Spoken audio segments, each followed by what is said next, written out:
আসসালামু আলাইকুম। লিমাস ডেইলি ব্লগে আপনাদেরকে স্বাগত জানাই। তো দেখুন, আজ একটি নতুন ভিডিও আপনাদের সাথে শেয়ার করব। এখানে অনেক চাউলের গুঁড়া কুটিয়ে আনা হয়েছে। এখানে আমার শাশুড়ি মা প্রায় না 20 কেজি চাল, আতপ চাউল মেশিন থেকে গুঁড়া করে আনছে। তো দেখুন, এখন আমরা এই চাউলের গুঁড়াটা দেখুন একটা বস্তায়, কিন্তু যেহেতু অনেকগুলা চাউলের গুঁড়া এখানে, তো একটা বস্তায় করে এটা বাইরে মেশিন থেকে কুটিয়ে আনছে।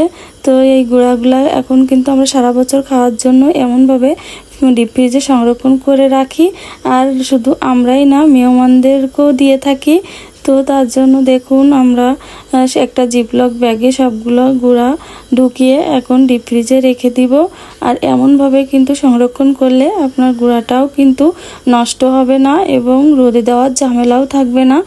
এমনভাবে আমরা ডিপ ফ্রিজে সংরক্ষণ করে রাখবো এবং যখন ইচ্ছা পিঠা তৈরি করতে পারবো। তো যেহেতু অনেক গুঁড়া ফ্রিজে আছে, তার জন্য এখানে পিঠা তৈরি করবো। আজ যেহেতু মেহমান আসতে আমার ভাইয়ের বউ, তো তার জন্য চাউলের গুঁড়া দিয়ে একটা ডো তৈরি করে নেওয়া হয়েছে। এখন পিঠাটা তৈরি করব।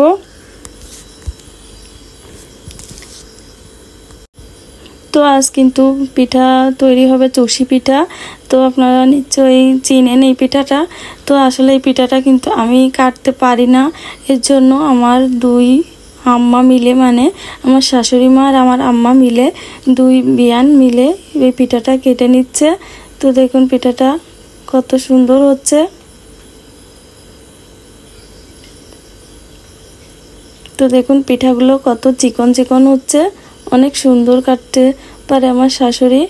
তো দেখুন পিঠাগুলো কাটটা, এরা দুইজন পিঠা কাটতে লাগুক আর আমি এদিকে এই পিঠা রান্নার তোড়জোড় করতে লাগি। তো এখানে আমার এই রসটা আগে থেকে জাল করা ফ্রিজে সংরক্ষণ করা ছিল। তো এই খেজুরের রসটা আমি একটা পাতিলে দিয়ে দিলাম।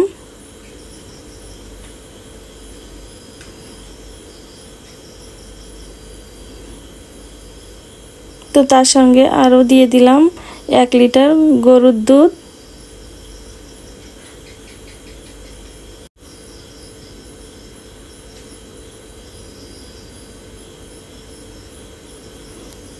তারপর আমি সুন্দর করে একটু নাড়াচাড়া দিয়ে নিব। আর দুধ আর রসটা আমি একসঙ্গে ভালো করে মিশিয়ে একটু গরম করে নেব। তো দুধটা সামান্য একটু গরম হইলে এখানে আমি টেস্টটা বাড়ানোর জন্য একটু গুঁড়া দুধ দিয়ে দিব। প্রায় হাফ কাপের মতো গুঁড়া দুধ দিয়ে দিব, এতে করে টেস্টটা ভালো আসবে। দিয়ে সুন্দর করে নাড়াচাড়া দিয়ে নিব, যাতে করে আমার গুঁড়া দুধটা দলা পেকে না যায়। আর মিষ্টিটা যেহেতু কম আছে, যেহেতু অল্প একটু রসে মিষ্টিটা হবে না, তার জন্য আমি এখানে একটু গুড়ের পাটালি দিয়ে দিলাম। এতে করে টেস্টটাও ভালো আসবে আর কালারটাও দেখুন চেঞ্জ হয়ে গেছে, কত সুন্দর একটা কালার এসেছে। তারপরে দিয়ে দিলাম স্বাদ মতো লবণ আর দিয়ে দিলাম 2 কাপের মতো নারকেল কোড়া।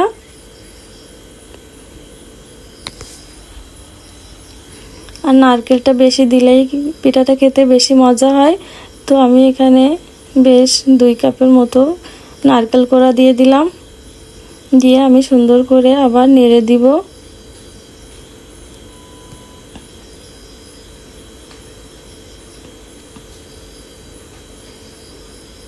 আর এদিকে দেখুন, কথা বলতে বলতে কিন্তু সেই মশলাটা দিতেই ভুলে গেছি। তো এখানে কিছু এলাচ আর দারচিনি দিয়ে দিলাম। দিয়ে আবার সুন্দর করে একটু নেড়ে আমি সুন্দর করে বলক উঠিয়ে নিব।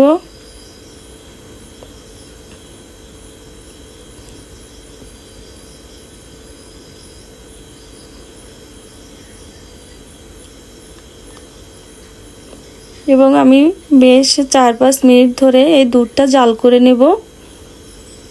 তারপরে আমার দুধটা কমপ্লিট। তো দেখুন এখানে আমি আমার পিঠাগুলো কিন্তু কেটে নেওয়া শেষ। তো এখন আমি আস্তে আস্তে এই পিঠাগুলো এই রসের ভিতরে দিয়ে দিব।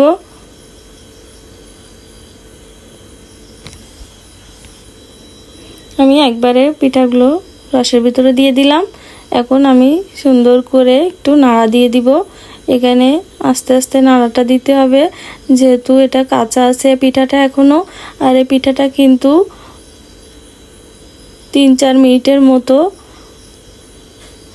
অল্প আছে পিঠাটা সেদ্ধ করে নিতে হবে। আর পিঠাটা কিন্তু সেদ্ধ না হইলে খেতে ভালো লাগবে না।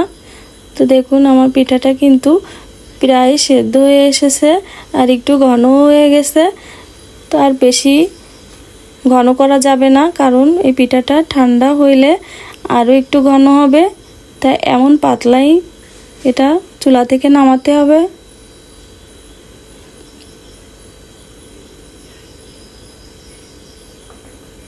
তো দেখুন আমি চুলা থেকে নামিয়ে একটা সসপ্যানে এটা ঢেলে নিয়েছি। তো দেখুন আমার পিঠাটা কিন্তু এর ঘনত্বটা এমনই হবে, আর এটা ঠান্ডা হলে কিন্তু আরও একটু ঘন হয়ে আসবে। দেখুন একটা লোভনীয় একটা পিঠা, খেতে অসম্ভব মজা। তো আপনারা অবশ্যই বাসায় ট্রাই করবেন। তো আমার ভিডিওটি ভালো লাগলে লাইক কমেন্ট শেয়ার করবেন, আর ইউটিউব থেকে দেখলে সাবস্ক্রাইব করতে ভুলবেন না। দেখা হবে নেক্সট কোনো ভিডিওতে। তো আজকের মতো এখানেই বিদায় নিচ্ছি। আল্লাহ হাফেজ সবাইকে। আসসালামু আলাইকুম।